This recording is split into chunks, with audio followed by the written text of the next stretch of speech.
மக்களின் வாக்குகளை பெறுவதற்காக தமிழ்நாட்டிற்கு அடிக்கடி வருவதற்கு பிரதமர் வெட்கப்பட வேண்டும் என்று சிபிஎம் தேசிய செயலாளர் டி ராஜா விமர்சித்துள்ளார்.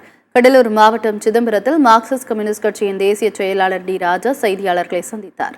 அப்போது பேசிய அவர், மதவெறியை தூண்டி நாட்டை துண்டாக்க நினைக்கும் பாஜகவை அதிகாரத்திலிருந்து அகற்ற வேண்டும் என்று கூறினார்.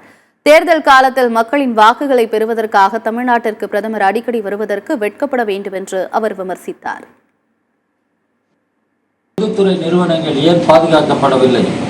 இன்றைக்கு பொதுத்துறை நிறுவனங்கள் எல்லாம் இன்றைக்கு தனியார் மயமாக்கப்படுவதற்கு என்ன காரணம்?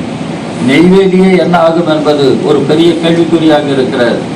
எனவே மோடியினுடைய ஆட்சி காலத்தில் வளர்ச்சி பற்றி பேசினால் அந்த வளர்ச்சி எத்தகையது?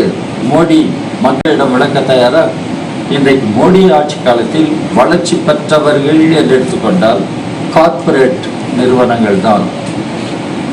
அடானி, அம்பானி போன்ற கார்ப்பரேட் நிறுவனங்கள் தான் வளர்ச்சி பெற்றிருக்கிறார்கள்.